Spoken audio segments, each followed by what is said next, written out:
जैसा कि मैं आपको बता दूं, अभी अभी बागपत से एक बड़ी खबर सामने आई है। एकता फाउंडेशन ने पीस पार्टी का समर्थन किया है।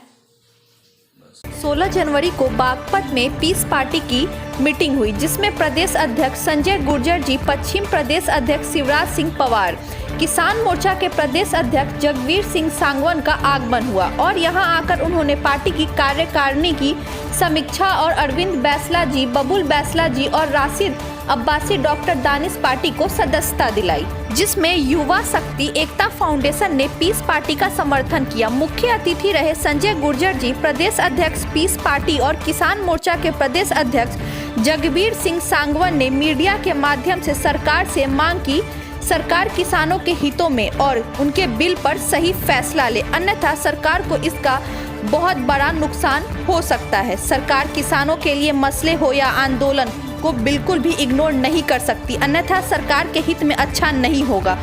कार्यक्रम के उपस्थिति रहे मेरठ मंडल अध्यक्ष डॉक्टर राशिद राव, प्रदेश सचिव हाजी फयाज अब्बासी, जिला अध्यक्ष अब्दुल माजिद, जिला उपाध्यक्ष उवैस राना, छपरौली विधानसभा अध्यक्ष हाजी अब्बास, ब्लॉक अध्यक्ष डॉक्टर दानिश, युवा एकता शक्ति फाउंडेशन के राष्ट्रीय अध्यक्ष सरफराज सबीर मालिक, जिला सचिव आदि। अध्यक्ष जी का नाम? मेरा नाम संजय गुर्जर है और मैं पीस पार्टी का प्रदेश अध्यक्ष हूँ। ये जिम्मेदारी कब मिली आपको? ये अब मैं 5 तारीख में मिली, 5 जनवरी में लखनऊ घोषणा हुई है। तो आपका जो सभा करने का उद्देश्य है वो इलेक्शन को लेके है या कि सदस्यता अभियान? दोनों ही उद्देश्य, जिला पंचायत चुनाव भी है, सदस्यता अभियान भी है और 2022 की विधानसभा की तैयारी। तो आपकी पार्टी किस एजेंडे पे चुनाव लड़ रही है? हमारी पार्टी जो स्थानीय एजेंडे मुद्दे हैं वो तो जनमानस के लिए हम लड़ाई लड़ रहे हैं, लेकिन जो मुख्य एजेंडे हैं वो सबसे महत्वपूर्ण मुद्दा जो है वो ये है हिंदू मुस्लिम एकता, किसान आयोग का गठन, पश्चिम उत्तर प्रदेश समेत तीनों अन्य राज्यों का गठन और कई चीज़ों में हमारे प्रदेश अध्यक्ष जी जो किसान मोर्चे के हैं वो उसमें कई चीज़ और शामिल करेंगे, जैसे किसानों के लिए खाद बीज पे सब्सिडी और डीजल या बिजली का जो मामला है, आज किसान बहुत प्रभावित है, गन्ने का ब्याज सहित भुगतान, इन चीज़ों पे को लेकर जनमानस के बीच में पीस पार्टी आएगी और हम मजबूत विकल्प तैयार कर रहे हैं। 2022 में सरकार बनाने की कंडीशनें हमारी प्रबल होती। तो आप दावा करते हैं कि अब की बार मुख्यमंत्री अयूब सर्जन जी होंगे? बिल्कुल। किसानों के आंदोलन जो चल रहा है इसके बारे में आपका क्या कहना है? सरकार की भूमिका आपको कैसी दिख रही है? सरकार की भूमिका पूरे देश के सामने जगजाहिर है और इन बिलों की आवश्यकता बिल्कुल नहीं थी लाने की, क्योंकि हमको बिल चाहिए ही नहीं थे।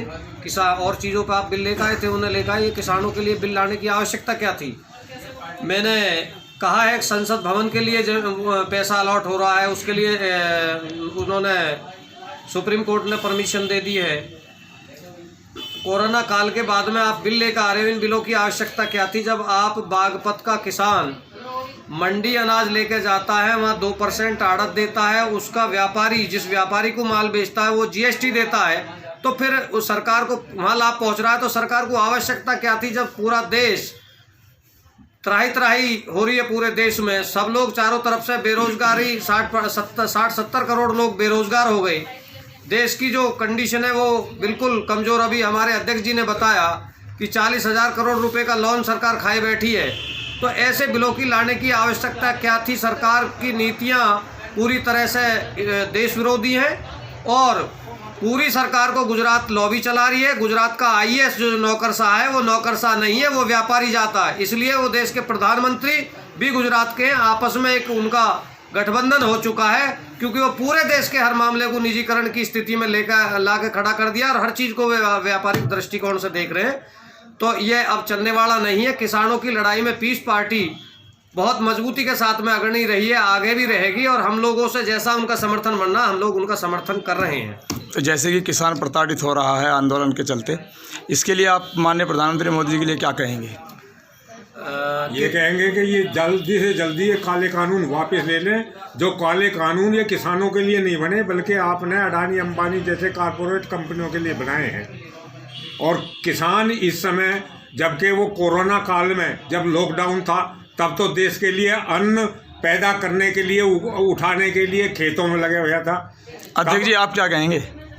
है जी, अध्यक्ष जी क्या कहेंगे, आपका क्या संदेश है? हमारा संदेश ये है कि सरकार अपनी मानसिकताओं को बदले और सरकार की मानसिकता यह है कि जो पहले अब से पहले बिल लाए हैं ये लोग, उनका विरोध हुआ नहीं है और यह बिल इनके गले की फांस बन नहीं, मैं गया। ये पूछ रहा हूँ जैसे कि किसानों को प्रताड़ित किया जा रहा है जो इस आंदोलन के चलते, इसमें आप मोदी के लिए क्या संदेश देंगे, माननीय प्रधानमंत्री जी के लिए? मोदी जी के लिए मैं पहले भी कई बार दे चुका हूँ, फिर आपके माध्यम से भी यही संदेश दूंगा कि वो किसानों की जो मांग है उनको माने, बिल को खारिज करें और 80% कृषि आधारित ये देश है और सबसे ज़्यादा अगर कहीं भागीदारी देश में है तो किसानों की है।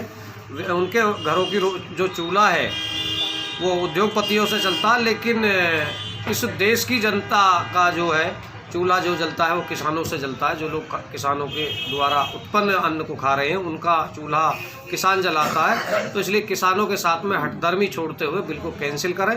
कोई राजनीतिक उसमें वो नहीं है, ना उन्हें कोई ज़्यादा इसमें शर्म महसूस करना चाहिए कि भाई हमने बिल वापस ले लिए। बिल वापस हो जाते सिर्फ एक ही कारण है कि अब से पहले उनका कोई विरोध हुआ नहीं। जितने भी ये बिल लाए थे उन बिलों का विरोध नहीं हुआ।